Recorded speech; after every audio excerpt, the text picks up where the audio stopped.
X-Wing, Wedges Gamble. Acknowledgements. The author would like to thank the following people for their various contributions to this book. Jana Silverstein, Tom Dupre, and Risha Mainhart for getting me into this mess. Sue Rostoni and Lucy Autry Wilson for letting me get away with all that they have in this universe. Kevin J. Anderson, Timothy Zahn, Kathy Tyers, Bill Smith, Bill Slavacek, Peter Schweifhager, Michael Coggy, and Dave Wolverton for the material they created and the advice they offered. Lawrence Holland and Edward Killam for the X-Wing and TIE Fighter computer games. Chris Taylor for pointing out to me which ship Tycho was flying in Star Wars VI, Return of the Jedi, and Gail Mahara for pointing out controversies I might want to avoid.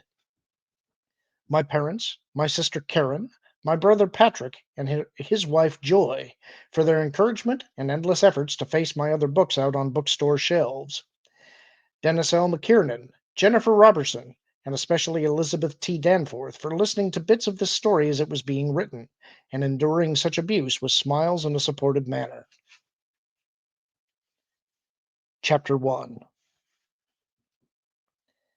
Even before his X-Wing sensors had time to scan and identify the new ship, Corran Horn knew it was trouble. That knowledge was not based on the ship's unscheduled, unannounced reversion to real space in the Pyria system. In the months since the Rebel Alliance took the planet Borleias from the Empire, more ships than Corran cared to remember had popped in for a quick survey of the place. Some were on diplomatic missions from worlds that had already joined the New Republic, coming to inspect the latest conquest of their forces. Other ships had been sent by the rulers of planets who wanted to separate fact from propaganda before they decided if they wanted to shift allegiances in the galactic civil war. Still others had been Imperial vessels on reconnaissance missions, and a goodly proportion of the rest were Alliance ships with a legitimate business in the system. All of them had to be checked out, and the hostiles discouraged, but the patrols had produced no serious incidents or fatalities. This spawned a complacency among the pilots that was not conducive to long life, but even Corran had found it hard to keep his edge when no serious threats presented themselves. The new ship's arrival slashed away his peace of mind like a vibroblade. The sensors reported a modified freight cruiser that had started life as a Rendili Star Drive ship, not in the Neutron Star class of bulk cruiser, but something roughly a quarter that size. That in no way made it remarkable or unusual. Dozens of ships built on the same design had been through the system since its conquest. The name, Vengeance Dara 4, followed the naming convention common among New Republic ships of recalling some event in the course of the Civil War. It had even entered the system on the course and at the speed the rebels had dictated for freighter traffic. Still, something's not right here. During his brief career with the Corellian security force, hunting down smugglers and other criminals, he'd learned to trust his gut feelings about things. His father, Hal, and even his grandfather, both Corsac officers themselves, had encouraged him to follow his instincts in dangerous situations. The sensation frustrated them with its elusiveness, as if it were no more tangible than the faint scent of a flower teasing his nose and defying identification. It's enough that I know something is odd. Exactly what isn't important at this point. Corran keyed his comm unit. Rogue 9 to Champion 5. You handled the challenge. Wait here was 6. I'm going to go out and do a flyby. I copy, 9, but we're supposed to expedite all shipping in this area. They aren't in the challenge zone yet. Humor me, 5. As ordered, 9. The system patrols had been broken up to cover 4 zones around the planet of Borleias. The plane of the ecliptic split the system up and down, with Sunside and Out splitting its core and rim. Corran and 2 Y-Wing pilots from General Sam's Defender Wing had Up and Out, which was by far the busiest sector because the planet's moon had moved out of it and sunward 2 days previously. Whistler, see what you can do about boosting our sensors to pick up any anomalous readings from that freighter. The green and white R2 astromech blatted harshly at him. Yes, fine. There's likely to be lots of things wrong with that freighter. Corran frowned as he nudged his throttle forward, and the X-Wing started off towards the freighter. I was thinking about inappropriate weapons or other odd things. As Corin's fighter came in closer, he began to get a visual feed on the ship. All of 150 meters long, it had the gentle curve of smaller ships, or the larger Mon Calamari warships. The bridge was a bulge on the top of the bow that tapered back and down into a slender midship. Two-thirds of the way back towards the stern, the ship's body flared out again to accommodate the star drives. A communications array sat right behind the bridge, and quad laser turrets bristled off the bow and in a ring around the middle of the ship. Whistler splashed a report on the ship onto Corin's primary monitor. It was a Rendili star drive design from the Dwarf Star class of freighter. It shipped roughly 1,500 metric tons of equipment, ran with a crew of 400, and had 9 quad lasers as well as 1 tractor beam that could be used to pull salvage into the belly storage area. The guns and carrying capacity made it a favorite for short-haul traders who were willing to work in areas of the galaxy where authority had broken down, or Imperial entanglements could be a problem. Champion 5, here Rogue 9. Go ahead, 5. I challenged the Vengeance and it answered with a code that's good. That surprised Corin because he couldn't shake the feeling that something was wrong with the ship. Did they get it on the first try? 5's comm unit didn't filter the surprise out of his voice. No. Second pass. Why? I'll tell you later. Stay where you are, but get someone to lift from Borleias into the salt shuttle. You and 6 be ready for trouble. As ordered, 9. Whistler chirped an inquiry at Corin. Yes, I think it's exactly like the double-taker case. Back on Corellia, he and his partner, Ayala Wasiri, had investigated a series of burglaries where things had been stolen from houses, but there were no signs of forced entry. All of the security systems were manufactured by different companies and installed and monitored by different agencies. The key to cracking the case was that the ROMs used in the security systems all came from that same manufacturer. An employee had sliced the code that got burned into the chip, so when a particular password was used on the locks, the system would spit out the correct password. On the second try, the thief would enter the correct code, get in, and rob the place. The Y-Wing fighters the Alliance used were old, but still vital, and most of them were a patchwork of new and old systems. Spare parts were not easy to come by, and whatever were available were used quickly to keep the fighters in service. It was conceivable that a sensor comm unit integrator had been fitted with odd chips that gave away codes when checking them. Arranging for such things would not be beyond the Empire's Director of Intelligence, Isan Isard, especially if it would help prevent the Rebel Alliance from taking Coruscant away from her. Corin punched his comm unit over to the frequency the freighter was using. Vengeance Dara 4. This is Lieutenant Corin Horn of Rogue Squadron. Stop now. Stand by for boarding. The freighter did not even slow, much less stop. Is there a problem, Lieutenant? Corin shifted the targeting crosshairs of his heads-up display over to lead the freighter, then sent a quad burst of red laser fire across the ship's bow. Vengeance! Stand by for boarding. There will only be a problem if you make one. Standing by. The freighter began to roll to port, exposing its top towards Corin's ship. Not good. 5 and 6, prepare proton torpedoes. Blink fire and lock on the freighter. 9, they've done nothing. Yet, 5. Yet. Swinging up and around from the belly of Vengeance, 4 TIE starfighters raced in towards Corin's X-Wing. Without waiting for them to start shooting, he slapped the stick to the right and brought the fighter up onto its starboard S-foil. The TIEs started their own turns to port and began to dive, anticipating his escape maneuver. Corin punched his left foot on the etheric rudder pedal, skidding the stern of his ship to starboard, then shot off straight in the opposite direction from his pursuit. 9, we have 2 TIE bombers deployed. 5, fire on the Vengeance, then take the dupes. I've got the eyeballs. Let Borleias base know we have trouble. He knew the Y-Wings would have little trouble outflying the dupes. Pilot slang for the double-hulled bombers. If he could keep the ties occupied, they wouldn't be in any position to harass the Y-Wings.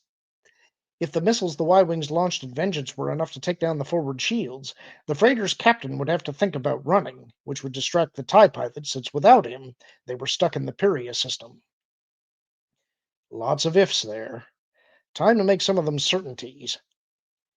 He used a snap roll to bring the fighter up on the starboard stabilizer again, then dove into a long loop that took him down to where Vengeance's bulk hid him from the ties. Rolling his ship and applying some rudder, he arrowed straight in at the freighter. This put him in position to watch as the quartet of proton torpedoes launched by the Y-Wings nailed the ship's bow. Each missile exploded against the shields like a star going nova. The astromech droid whistled up a requiem for the Vengeance's bow shield. Corrin tightened on the trigger and sent a quad burst of fire towards the ship's bridge. Without waiting to see if it hit or did damage, he barrel rolled to port, moving towards the middle of the freighter, and pulled back on the stick to bring the fighter's nose up. His targeting crosshairs hung just above the horizon of the freighter's hull. A TIE starfighter, shying from the series of explosions against the forward shield, streaked over the freighter's edge and right into his sights. Corrin triggered a quad shot that caught the eyeball on the port side quadanium steel armored solar panel, slicing the hexagon into a dozen or more pieces. A secondary explosion suggested a failure in one of the ion engines that the fighter's subsequent careening off through space confirmed. Corrin rolled up on the left stabilizer foil and drifted to port for a heartbeat before snapping over the starboard S-foil and hauling back on the stick. The maneuver allowed him to evade the fire coming in from Vengeance's lasers. It also put him on the vector of the TIE the vector the TIE had used coming in over the freighter's hull. Adding a bit more to the starboard roll and pulling back on the stick again took him out past the ship's damaged bow and let him swoop in on the tail of another TIE. The eyeball broke back left, but Corrin rolled his ship through a corkscrew that kept him on target. He fired twice. The first quad shot missed, but the second tagged the ball cockpit full on. The lasers blew through the engine, then an explosion ripped the fighter apart. Corrin dove into and flew through the expanding ball of incandescent gas, then rolled and dove again. 5, report. 1 dupe dead, 1 sleeping. Corrin laughed aloud. Nice shooting, 5. Good thinking. The Y-Wing pilots had shown the presence of mind to engage one of the bombers while using their ion cannons. The weapons were inferior in power to lasers, but they had the advantage of knocking out a ship's electronics by overloading the electrical system. The ion cannons could render a ship inoperable, allowing the pilot to be picked up later. Chances are, though, this imp pilot will kill himself to avoid capture. Still, the ship might teach us something. 9, the freighter is turning to run. Do you want help with the eyeballs? Negative, 5. Whistler scolded him with a harsh blatty sound. It's not that I think I'm that good, Whistler. It's that I know they aren't. Refusing assistance to deal with enemies that outnumber you was usually ascribed to an unending egotism or terminal stupidity, but Corrin had a third reason in mind. The Y-Wing pilots, while enthusiastic and decently trained, were insufficiently experienced in dogfighting to be much help to him. If they entered the fight, he'd have to worry about hitting them. Without their intervention, his only possible targets were Imperial ships, and that gave him some freedom. 9, we'll take vengeance. Negative, 5. Definitely negative. If they go in on the freighter, it will pick them apart. Hang off there and try for torp locks on the ties. Glancing at his sensor displays, he marked the positions of the Y-Wings, then rolled his ship and dove. Angry green laser bolts slashed through the blackness in front of him, but neither of the TIE's shots hit. The sensors reported the last 2 eyeballs had just pulled through a crisscross maneuver and were looping up and around to make another pass on him. That told him the last 2 pilots were good enough to have survived more than one fight in their ships. They rolled through their double helix maneuver, and Corrin shot through the center of their spiral. Rolling out to the right, he cut in front of one, inviting a hastily snapped shot. The TIE pilot took it, splashing lasers against the X-Wing's aft shield. Ignoring Whistler's shrill shriek, Corrin reinforced the rear shield, then rolled and began a dive. The eyeball rolled and started after him. Corin chopped his throttle back, then rolled and dove sharply. He remained in the dive for a couple of seconds, then rolled again and climbed. Rolling back out onto his original course, he popped in behind the tie that had previously been on his tail and took a shot of his own. The eyeball juked at the last second, so the four laser bolts only clipped the top of one of the solar panels. The TIE starfighter began to whirl away, but it never exploded. Damaged as the ship was, it would be an easy target to follow and finish, but the last TIE sprayed laser fire against the X-Wing shields, giving Corin a more immediate threat to deal with. Because it was coming in from the left, Corin rolled right, then cruised down through a diving turn that aimed him back along its inbound course. The TIE looped up, then rolled and came down through an inverse loop to cut across Corin's tail. Corin let the X-Wing side slip right, but not before the eyeball had taken a shot at him. Whistler screamed. Then a bank of lights started flashing on the fighter's command console. Syspawn! My shields are down! Corin stomped on the right rudder pedal, swinging the X-Wing's nose in that direction, then rolled up on the port stabilizer and pulled back on the stick. As the ship started to climb, another snap roll to the left broke it off at right angles to the climb and away from pursuit. Whistler, get the shields back up, fast! A counter appeared on his main screen and began counting down from 1.5 minutes. Not good. Not good at all. The major advantage an X-Wing had over a TIE starfighter was shields. The two fighters matched each other in speed, and the TIE actually had the edge in maneuverability. Shields allowed the X-Wings to survive more hits during a fight, and in dogfighting the goal was surviving to the end and beyond. Corin felt he could outfly the TIE pilot, but engaging in combat while naked was not something that made him feel at all confident. He punched the throttle to full and pushed the fighter through a series of twists and loops that carried it away from the TIE, but no closer to the Y-wings. Time seemed to be passing very slowly to Corin, with each second on the counter seeming to take a minute to click off. The TIE pilot seemed content to circle around, trying to close with Corin. Then he broke off and streaked in towards the Y-wings, coming in from beneath them. Heads up, 5. Invert. You have incoming. The Y-wings executed the flip in good order as Corin allocated power that would have normally gone to shields over to propulsion. That provided them a bit more speed, which let him close the gap with the eyeball. 9, I have missile lock. Shoot, 6, shoot! The Y-wing let a proton torpedo go at point-blank range, but it shot past the eyeball and would have hit the X-wing had Corin not rolled fast. Break outside, champions!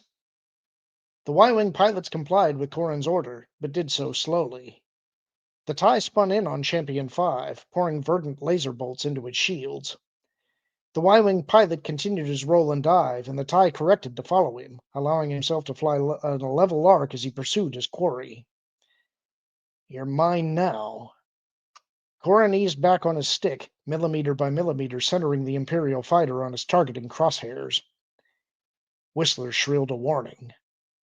Behind me? Who?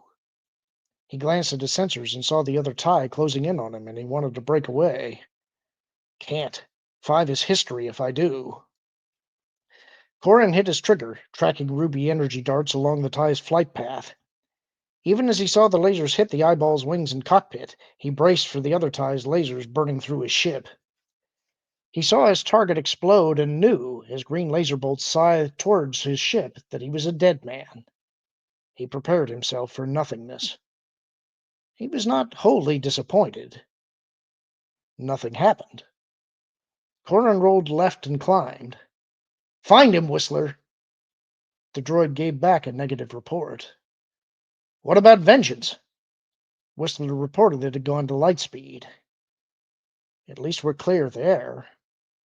Corin felt a shiver run down his spine. His left hand rose up, and through the fabric of his flight suit touched a gold medallion he wore. It appears all of my luck has not run out. 5, 6, what happened to the other eyeball? I got him, 9. With what, 6? The missile I launched. It took Corin a second to make sense of the reply. Then he remembered the missile that had almost hit him as he had come in on the TIE starfighter. 6, you were aiming at the second TIE? Yes, sir, Lieutenant. Did I do something wrong? Corin wanted to yell at him about choosing targets that have a higher threat factor, by virtue of being closer and therefore more likely to hit their target, but he stopped before he gave in to the temptation. Not wrong, Six, but it could have been more right. Yes, sir, came a sheepish reply that remained full of nervous energy. Next time, sir. Yeah, at least we can all be thankful there will be a next time. Whistler tootled triumphantly as the X-Wing shields came back up. Corin smiled. Yes, I do appreciate your shaving 7 seconds off the estimate, Whistler. He keyed his comm unit. 5, 6, mark the coordinates of your sleeping dupe, then we head in. We'll have reports to fill out, but the fact that we can fill them out means this has been a very good day. And that's the end of the chapter. Hope you enjoyed it. Talk to you soon.